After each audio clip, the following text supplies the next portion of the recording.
नबियों के बारे में क्या होना चाहिए। अब उसमें जो कयामत का बाब है ना, आए आए आप पढ़ें तो जिसको कहते हैं रोंगटे खड़े हो जाते हैं।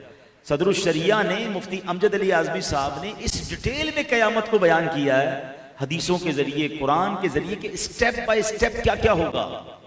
तो वो लिखते हैं कि कयामत के दिन कोई एक मुश्किल हो तो बयान की जाए। सूरज 1 मील पर होगा, जमीन तांबे की होगी, लोग अपने पसीने में डुबकियां खा रहे होंगे, यही एक सजा काफी है ना। यानी अगर आपको और मुझे जून जुलाई की गर्मी में कोई कहे 1 घंटा खड़े हो जाओ 12 बजे दोपहर को, हमसे 5-10 मिनट बाद हमारी बस हो जाती है। और ये पाकिस्तान की 40-45 डिग्री वाली गर्मी का आलम है। जब सूरज 1 मील पर और जमीन तांबे की होगी तो कितनी डिग्री गर्मी होगी, अनबियरेबल, सोच भी नहीं सकते हम। और कोई 10-15 मिनट के लिए नहीं, कोई 10-12 घंटे के लिए नहीं, 50,000 साल का दिन होगा। इस गर्मी की सजा ही काफी थी, यही मुश्किल काफी थी। मगर सदरुल शरिया लिखते हैं कोई एक तकलीफ हो तो बयान की जाए। इसी गर्मी के आलम में हिसाब किताब होगा, आमाल नामे खोले जाएंगे, पुल से रात से गुजारा जाएगा, और आधा दिन तो कयामत का इंतजार में ही गुजर जाएगा। हाँ, और फिर जब आधा दिन गुजर जाएगा तो अहले बैशर आपस में मशवरा करेंगे कि भाई कहीं तो चलो, किसी से तो बात करे, ये अब अल्लाह करीम हमारा हिसाब किताब ही शुरू फरमा दे, कोई फैसला होना ही शुरू हो जाए, सिर्फ इंतजार हो रहा है। तो ये सब मशवरा करके अहले मैशर कहेंगे चलो हजरत आदम के पास चलते हैं। दुनिया में सबसे पहले आप तशरीफ लाए, पूरा मैशर घूमते घूमते कहां जाएगा, हजरत आदम के पास जाएंगे। हजरत आदम से कहेंगे आप सफ़ीउल्लाह हैं, अल्लाह ने सबसे पहले आपको पैदा फरमाया, आपके जरिए हम, आपकी नस्ल में हम हैं, हम सारे आदमी इसलिए हैं कि आदम की औलाद हैं, हमारी मदद फरमाइए, अल्लाह की बारगाह में सिफारिश कीजिए, कुछ नरमी हो जाए।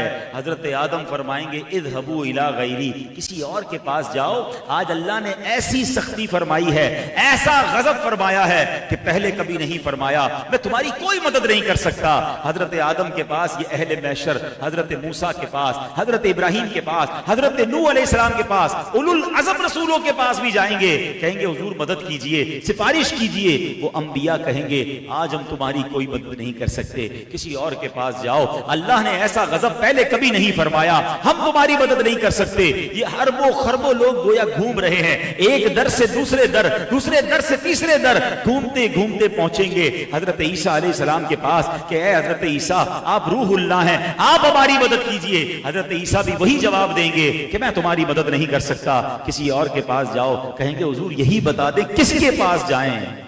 अब हजरत ईसा कहेंगे जाना है तो जनाब रसूलुल्लाह के पास जाओ, अल्लाह के आखिरी नबी के पास जाओ, आज के दिन वही तुम्हारी मदद कर सकते हैं, उनके सिवा कोई और मदद नहीं कर सकता। अब ये सारा महशर घूमते घूमते जनाब रसूलुल्लाह सल्लल्लाहु अलैहि वसल्लम की बारगाह में जाएंगे। सारे नबियों ने कहा होगा इज़हबू इला गैरी, किसी और के पास जाओ।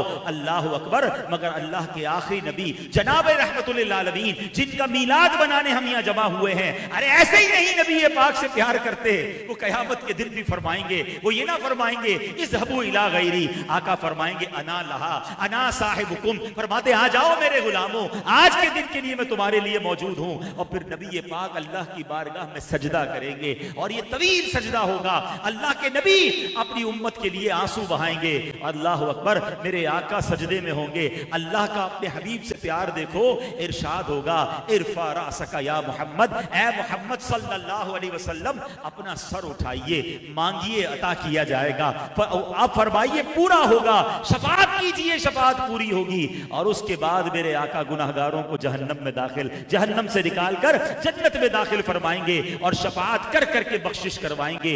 ये सारी बात सुनने के बाद अब जरा सुनो, मैंने कहा था ना जब जब जिक्र मुस्तफा होगा आला हजरत का जिक्र खुद ही साथ होता चला जाएगा। ऐसे आशिक रसूल हैं आला हजरत, इस पूरे मैदान महशर की खूबसूरत बात को बयान किस तरह करते हैं, कहते हैं खलीलो नजी मसीहो सफी, सभी से कहीं भी बनी, सबके पास गए ना, खलीलो नजी मसीहो सफी है, सभी से कहीं भी बनी, ये बेखबरी कि खल्क फिरी कहां से कहां तुम्हारे लिए, क्योंकि आका ज़मीनो ज़मा तुम्हारे लिए, मकीनो मकान तुम्हारे लिए, चुनीनो चुना तुम्हारे लिए, बदन में है जान तुम्हारे लिए, हम आए यहाँ तुम्हारे लिए, उठे भी वहां तुम्हारे लिए।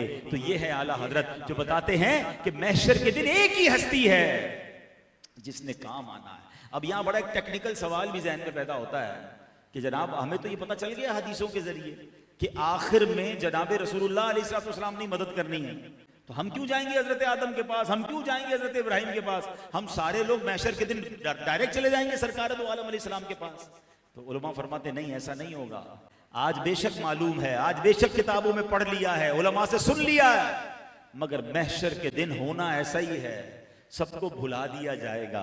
और इसकी भी एक वजह है ताकि सारे महशर को पता चल जाए कि बात किसकी सुनी जाएगी, मर्तबा किसका आला है। जरा जाओ ना दूसरों के पास, तब पता चले कि मेरे महबूब की शान क्या है। और यही बात बरेली के ताजदार एक और जगह लिखते हैं, आज ले उनकी पनाह, आज मदद मांग उनसे। कुछ लोग आज नहीं मानते हैं, कयामत के दिन मालूम होगा, आज ले उनकी पनाह, आज मदद मांग उनसे, फिर न मानेंगे कयामत में अगर मान गया। एक और जगह आला हजरत लिखते हैं, फरमाते हैं, सुनते हैं कि महशर में सिर्फ उनकी रसाई है, There is nobody else, कोई और नहीं है। मेरे आका सबसे पहले शफाअत का दर खुलवाएंगे। सुनते हैं कि महशर में सिर्फ उनकी रसाई है, गर उनकी रसाई है, लो जब तो बनाई है। तो अब ये बात पहले समझनी है कि सबसे मुश्किल दिन कौन सा है?